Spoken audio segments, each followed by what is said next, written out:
Smoking on the best, I'm kicking sauce that Carolina shit. Niggas only gangster when they tryna beef by the bitch. Cash out like casinos in this bitch, we tryna hit a lick. Hustle to survive, the only way to make it out the sticks. If you ain't what's going ball, on? So we got a Tahoe in here. It's stock right now. It's just got a level on it, and we're about to turn it up. So got another spindle lift for y'all. Got another spindle lift ready for y'all. So I got KSP uppers. We got spindles, 2-inch level on the bottom. We're gonna be doing a 3 on top, 2 on bottom on this setup. It's got 2-wheel drive hubs. This is a 4-wheel drive, so we're gonna be deleting that. But other than that, he's got spacers, everything that he needs. So yeah, we're gonna go ahead and get this damn thing up in the air so that way we can go ahead and start on it, and we'll go ahead and get it lifted up. All right, so got everything pretty much ripped apart and down to bare bones. I got the axle out. All I gotta do now is swap over the tie rod.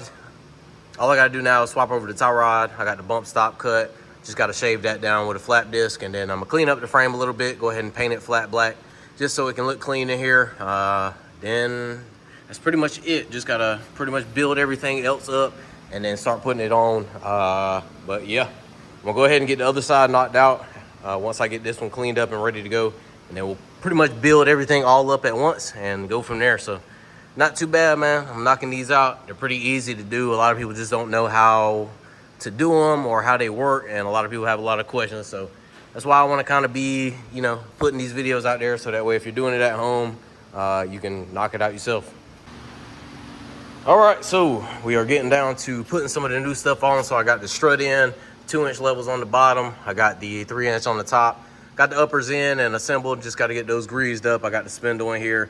A lot of people have issues with getting the spindle in here with this top hub bolt, but if you turn it to the side like this and pull up, it'll come right free, and then you won't have to shave bolts or do any crazy shit like that. But just a little tip, if you're doing this at home, that way you don't have to sit here and take the bolt out and put it back in after or anything like that. Just turn it to the side, pull it up, and it'll come right up. You won't have no issues like that. So we'll go ahead and get this side assembled and pretty much prepped, so that way I can get it ready for finalization. I'm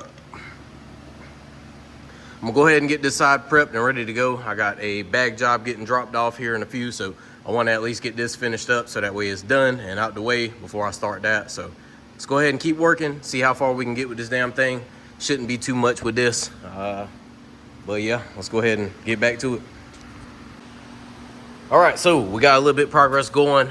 So we got the spindle on, we got the upper end, strut in with both levels. I got those tight, at least for right now, just so that way it helps when I compress the strut to put this ball joint in. So this is how much of a gap I have, just at full droop. It at least touches the spindle, so that's kind of a good sign. A lot of the times when people stack spindles, them bitches don't even touch.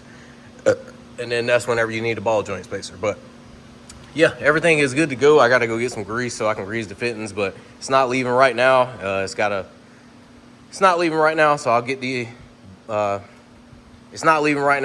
grease and stuff probably tomorrow and come grease it up over the weekend and just check on everything, make sure everything is good. But that side is almost ready to go. This side, I just put the spindle on and got everything ready. The paint make it look so much better in here. Just a little bit of a wire brush and some paint, make it at least look cleaner than, you know, having some rust and shit like that. So make it it'll at least make everything in here look new. So yeah, let's go ahead and get back to it, so that way I can finish up for the night. And we just got the bag job in. We're gonna be doing some bags in the rear of that, so we're gonna be good to go. Let's go ahead and get back to it. All right, so we got this damn thing up in the air, and this damn thing is humongous. I ain't gonna lie to you, pause.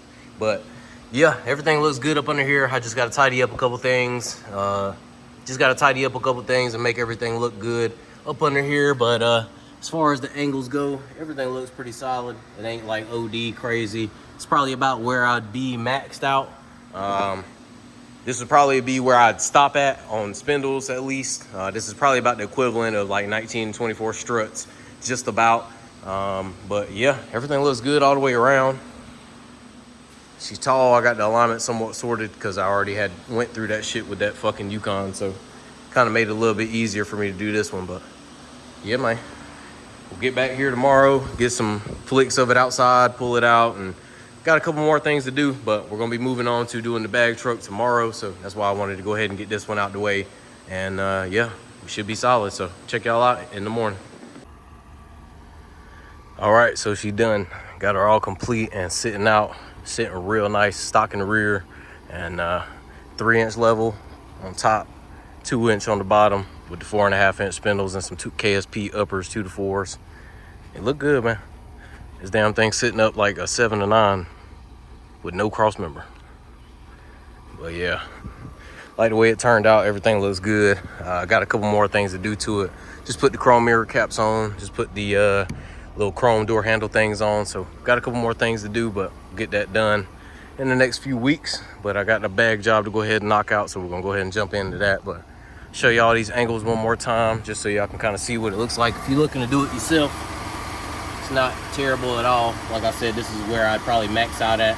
If you had some cognitos, you could probably throw in a ball joint spacer and have a little bit better of an angle. But honestly, this ain't bad. Not on no KSP upper. So we're gonna be taking the valence off, putting some more clears on. Then we got some caddy lights. We got a window regulator that we're gonna be ending up doing, either the caddy lights or some clears.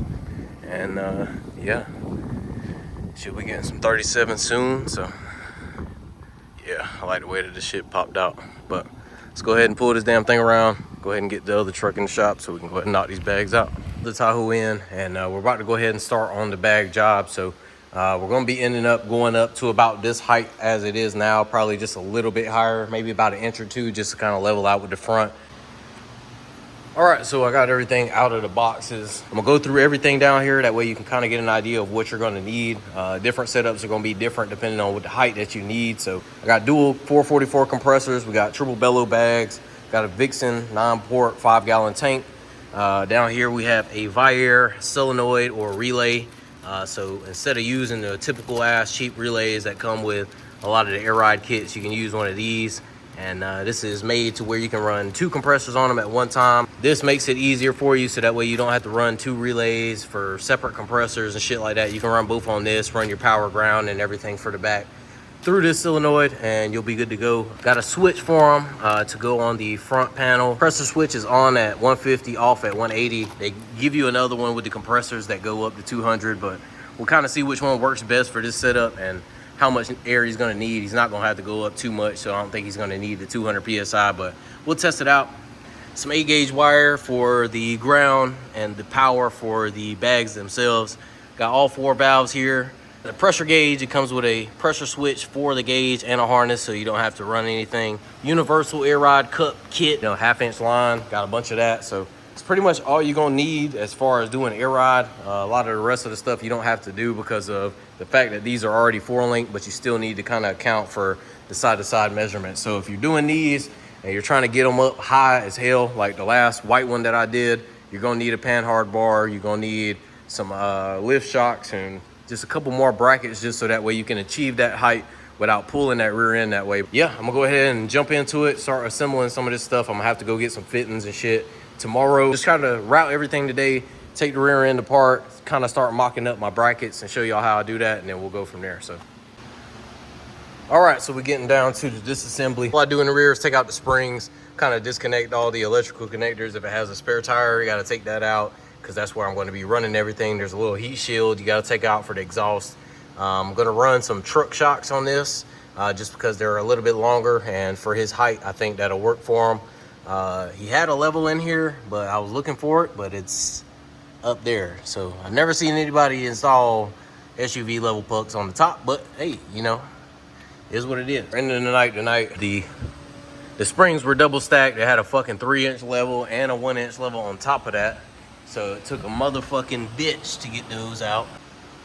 All right, so it's been a couple days. I've been doing a lot of fab and bullshit the last couple days, but I ended up getting the mounts made. I just got them sprayed with some tractor paint. So these are just the regular over axle brackets that you can get, universal kit. I just got a small plate underneath. Got plates on the side to reinforce it. Got a hole in the bottom the same size as the coil seat, and 2 bolt holes, because I'm going to bolt them on the bottom of the axle right where the spring perch is that it sits on, so that way it's completely level. As far as the upper mounts go, I got these situated. They're the universal cup mounts. This is a template from a 6-inch rough country that I had laying around. I had a couple of them. And instead of using this, if you wanted to, you can get another one of these plates that I use for the bottom, put it on the top, and it'll be doing the same thing. I'm just using it as a sandwich plate.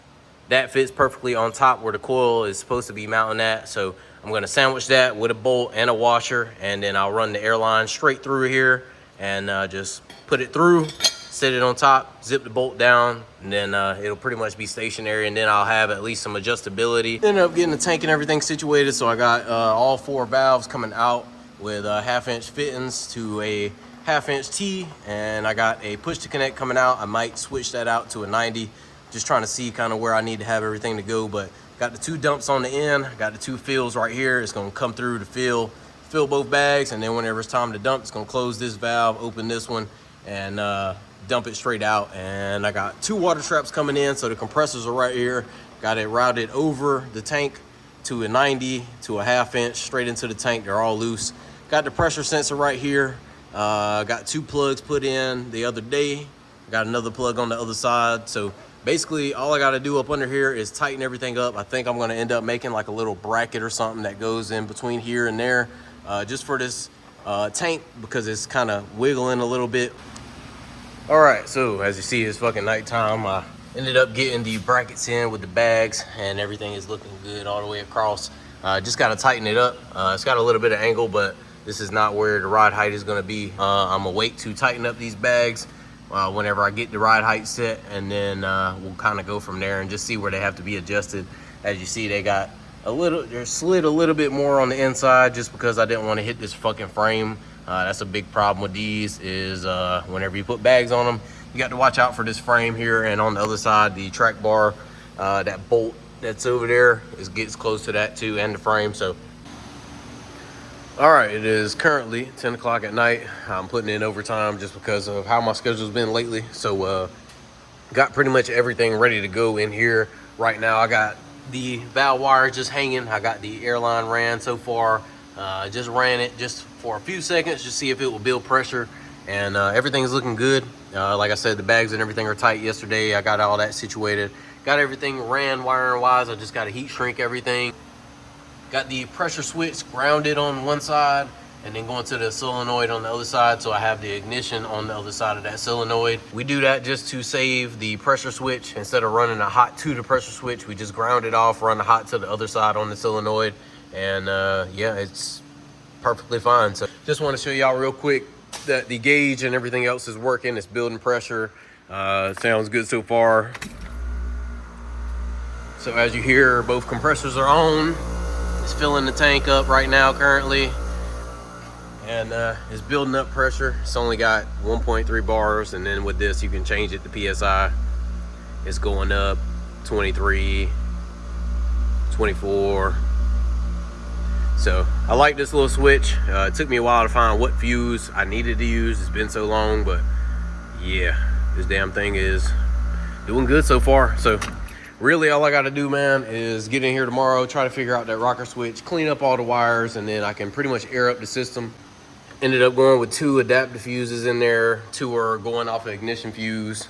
I got the fuse block for the battery. I'll clean that up, situate that tomorrow, but yeah, everything is good to go. So all right, so finally we got this motherfucker wired up and everything good to go and mounted up. As far as the switch, the rocker switch is down here. I got this off on switch from hanging up here. Just put it through here because I didn't have the bolt to go on it, so I just smashed it in there. It's really just the on off switch for his radio and stuff, and it'll be the on off switch for this rocker panel. And yeah, she's building the air. It cuts off at about 182. It's a 180 pressure switch, but yeah, goes down, goes all the way up quick as fuck. So yeah, she looking good so far. I got most of the wires and stuff underneath tidied up, so I'm just gonna look around, make sure there's no leaks or nothing like that. It's been fucking building up pressure fine. It got to 180 without dropping, so you know, that's the good thing about the gauge, is you don't have to fucking guess whenever it has pressure or enough pressure for you to go and fuck around and play around with. And then if the pressure switch ever goes bad, then you'd obviously want to have a gauge so that way it doesn't over pressurize the system. All right, so I finally got it all done and situated. Had to go put a little bit of some sealant on the valves themselves because they were leaking a little bit and I couldn't tighten them no more to get them to where they're at least oriented. But everything looks good up under here. Got the solenoid sitting up here. Got some little protective wrap on the compressor wires and shit like that.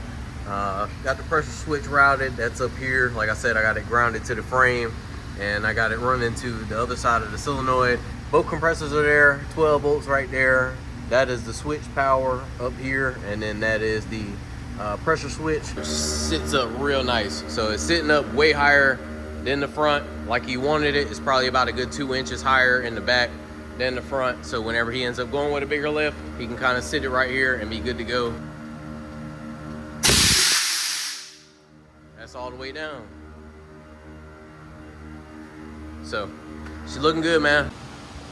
All right, so we're doing some troubleshooting. I'll show y'all the fucking wrongs and the rights every time.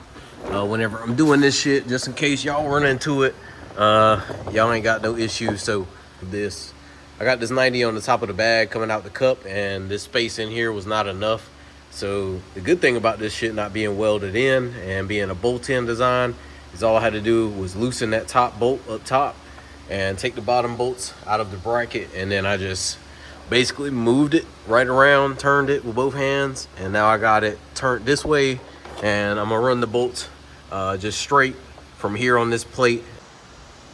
All right, so getting back down into taking these bags out, because those 90 fittings that I had in here, they were blowing apart. These plastic fittings are definitely just not gonna work, so I'm gonna run a fucking straight fitting all the way through here, just jump it out the top, and just come back around and loop around.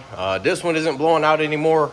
This one's pretty good, but like I said, I turned the cup sideways the other day, and it kind of helped it out a little bit. So as soon as I get this one put back in, it should be good to go.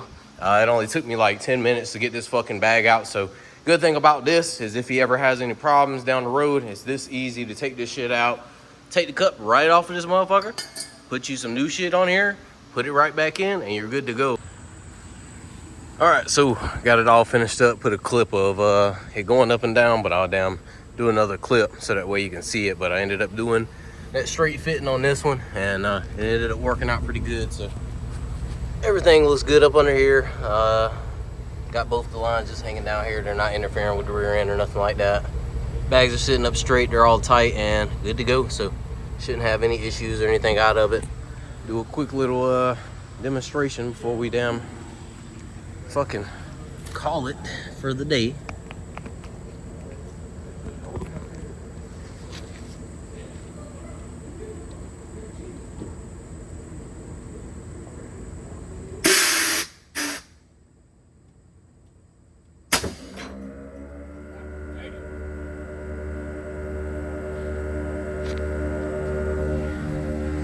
But yeah, that bitch shoot up fast. It's a good way about doing it like this, with the valves going straight to the bags and them both being together. You get the maximum fucking air pressure. You don't need no damn 3/4 inch line and all that extra shit that everybody else be using. You can run 1/2 inch, 3/8, just where you put everything at. So yeah, she's all good to go. Gauge is working, switch working and everything. So he should be good to ride her on home and be done. So that's pretty much it. Nice little bag set up.